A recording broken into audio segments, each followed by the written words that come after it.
नमस्कार साथियों, SSC lab पर आपका बहुत बहुत स्वागत। आरआरबी ग्रुप डी 2026 की जो परीक्षा है उसमें लगभग 25 दिन का समय रह गया है। 3 अगस्त से आपकी परीक्षाएं शुरू होनी है और 21 अगस्त तक जो एग्जाम्स है वो कंडक्ट कराए जाएंगे। अब अगर आपको लग रहा है कि यार जो आपकी मैथ्स की तैयारी है वो थोड़ी सी कमजोर रह गई है, तो इस वीडियो में आपको मैं 7 चैप्टर्स बताने जा रहा हूं। अगर अभी तक अच्छी तैयारी नहीं भी रही है तो अगले 25 दिनों में इन 7 चैप्टर्स को जी जान लगाकर कंप्लीट कर लेना। यह मेरा दावा है कि 25 में से लगभग 20 प्रश्न जो है आप परीक्षा में सही कर पाओगे। ठीक है, जो भी यहां पर मैं आपके सामने डेटा प्रेजेंट करूंगा उसके पीछे की रिसर्च मैंने करी हुई है। ठीक है, यहां पर हम क्या डिस्कस करेंगे एक बार बता दे रहा हूं आपको। मैथ्स का टॉपिक वाइज वेटेज, जो अभी हाल ही में आपकी परीक्षा हुई है आरआरबी ग्रुप डी की, जो फरवरी में संपन्न हुई, कुल 101 शिफ्ट में आपका एग्जाम कंडक्ट कराया गया, जिसमें कुल हमारे पास 2525 सवाल निकल कर आए। तो कौन से चैप्टर्स हैं जिनसे सबसे ज्यादा प्रश्न देखने को मिले हैं, ये हमने इन 101 शिफ्ट का जो डेटा है वो निकाला। ठीक है, उसको पहले टॉपिक वाइज बांटा। ठीक है, क्योंकि आपके एग्जाम में मिक्स क्वेश्चन रहते हैं। पहले मैथ्स का सेक्शन अलग से जो है सेग्रीगेट किया, 2525 सवाल निकल के आए। फिर इसको चैप्टर वाइज अलग से हमने बांटा है, उसके हिसाब से हम आपको ये जो टॉप 7 चैप्टर्स है वो देने जा रहे हैं।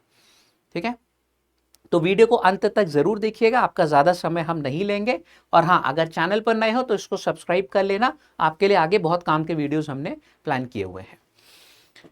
ठीक है, तो ग्रुप डी 2026 जो देने जा रहे हैं, इस वीडियो को जरूर देखिएगा अंत तक। मैथ्स का हम टॉपिक वाइज जो वेटेज है ना, वो डिस्कस करेंगे यहाँ पे। एक बार जल्दी से एग्जाम पैटर्न आपको बता दूं। कुल 100 प्रश्न आपके रहते हैं, जिसमें 25 सवाल गणित के रहेंगे, है ना। रीजनिंग के 30 प्रश्न रहते हैं, साइंस के 25 सवाल, मैथ्स के 25 मैंने बता दिए, और जनरल अवेयरनेस के आपके जो है 20 क्वेश्चन हो गए। ठीक है, आज हम बात करेंगे पूरी यहाँ पर मैथ्स की। कुल 90 मिनट का आपके पास समय रहता है और नेगेटिव मार्किंग भी रहती है 1/3 की। सही क्वेश्चन करोगे तो +1, गलत करोगे तो -1/3। रेलवे के सभी परीक्षाओं में यह पैटर्न जो है कॉमन है। ठीक है, अब हम बात करें तो गणित जो है 2 हिस्सों में बटी हुई है। एक आपकी अंक गणित, जिसमें ये सारे बेसिक चैप्टर रहते हैं, और एक आपकी एडवांस मैथ्स, जिसमें आपके ये सारे चैप्टर्स रहते हैं। जब हम लोगों ने अभी 101 शिफ्ट का डेटा जो है निकाला, तो ये पाया गया कि यार जो आपकी अंक गणित है, जिसमें प्रतिशत, लाभ हानि और ये सारे चैप्टर्स आपके रहते हैं, 64% प्रश्न जो है आपके, 64 लगभग 65% आपके पूछे गए अंक गणित से, और एडवांस मैथ से बाकी के बचे 36% जो है वो प्रश्न आए हैं। ठीक है, अब जरा देखते हैं कि अरिथमेटिक में वेटेज क्या देखने को मिला हर चैप्टर का। कुल ये 101 शिफ्ट का डेटा है, मैं आपको बता दूं। ठीक है, तो अगर हम बात करें यहां पर जो है प्रतिशत की, प्रतिशत से अंक गणित में सबसे ज्यादा प्रश्न पूछे गए, 326 प्रश्न आपके पूछे गए हैं सिर्फ इस एक चैप्टर से, प्रतिशत से। तो यानी कि हर शिफ्ट में लगभग 3 सवाल था, कुछ शिफ्ट में 4 सवाल थे इस एक चैप्टर से। उसके बाद जो मैं हमेशा कहता हूं हर एग्जाम के लिए मोस्ट इंपॉर्टेंट रहता है, लाभ हानि और डिस्काउंट। 304 क्वेश्चन आपको देखने को मिले हैं, यानी कि हर शिफ्ट में 3 क्वेश्चन फिक्स थे, आए ही आए हैं, है ना। उसके बाद अनुपात समानुपात, कुल 293 क्वेश्चन, यानी कि हर शिफ्ट में 3 क्वेश्चन। उसके बाद आपका समय, चाल और दूरी, हर शिफ्ट में 2 क्वेश्चन आया ही आया था।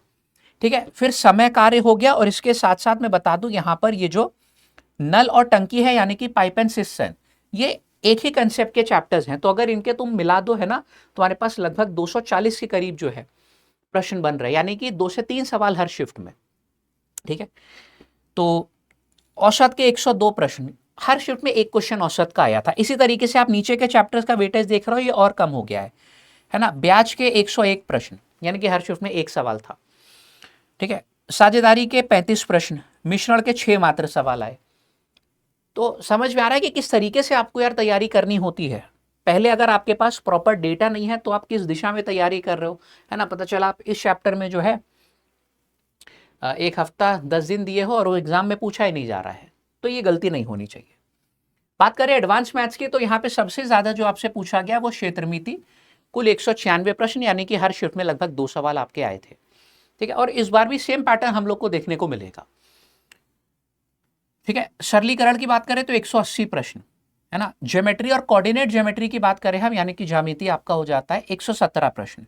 स्टैटिस्टिक्स खूब पूछा जाता है, माध्य और माध्यिका जिसमें आपके रहते हैं 101 प्रश्न। नंबर सिस्टम 93 प्रश्न आए थे। अलजेब्रा फिर देख लो नीचे वाले चैप्टर्स का वेटेज काफी कम हो गया है। त्रिकोणमिति यानी कि ट्रिग्नोमेट्री के 55 प्रश्न, हाइट डिस्टेंस के 46 प्रश्न, HCF एलसीएम के 43 प्रश्न और लीनियर इक्वेशन के आपके हो गए 21 प्रश्न। यहां पर ये आप लोगों का टॉपिक वाइज वेटेज निकल के आया। अब इसमें जो है निकाल लो पूरा हिसाब किताब, तो कौन से 7 चैप्टर्स हैं जिनको करने से आपके जो है लगभग 20 प्रश्न तक एग्जाम में सही हो जाएंगे, है ना। कुछ शिफ्ट में हो सकता है कि 20 प्रश्न आए इन सबको मिलाकर, है ना, कुछ में हो सकता है कि 18 आए, कुछ में 19 आए, ठीक है। तो ऑन एन एवरेज हम 20 यहां पे लेके चल रहे हैं, उससे ज्यादा भी क्योंकि आ सकते हैं, ठीक है। तो ये 7 चैप्टर्स आप लोगों को कवर करने हैं, है ना। और बाकी अगर इस समय नहीं किया तो भूल जाओ, क्योंकि समय आपके पास बहुत कम है। ये 7 चैप्टर्स भी अगर तुम्हारे हो जा रहे हैं कंप्लीटली कवर, इसके हर एक टाइप, तो एग्जाम में बहुत अच्छा स्कोर कर पाओगे मैथ्स में, ठीक है। नंबर 1 पे आपको करना है सबसे पहले प्रतिशत, नंबर 2 पे आपको करना है लाभ हानि और डिस्काउंट, नंबर 3 पे आपको करना है रेशियो एंड प्रपोर्शन, फिर समय, चाल और दूरी। अब देखो मैंने जो टाइम एंड वर्क बताया था ना, ये तुम करोगे, तुम्हारा पाइप एंड सिस्टम इसके साथ साथ नल और टंकी ऑलरेडी कवर है।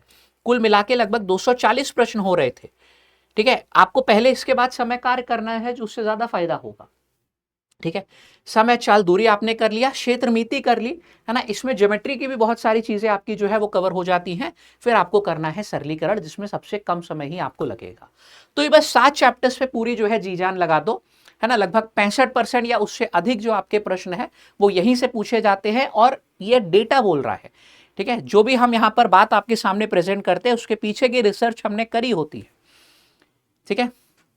तो है ना, इसके बाद आप फिर जो ज्योमेट्री था, एवरेज हो गया, स्टैटिस्टिक्स हो गया, उन पे जाओगे अगर आपके पास समय जो है बच रहा है। क्योंकि ऑब्वियस सी बात है कुछ चैप्टर्स आपने जो है इसमें से हो सकता है कंप्लीट कर रखे हो, अगर परीक्षा देने जा रहे हो तो तैयारी लंबे समय से कर रहे होगे। फिलहाल और फोकस जो है आपको अब किन पे करना है, ये 7 चैप्टर्स जो है आपके सामने हमने दर्शा दिए हैं, ठीक है।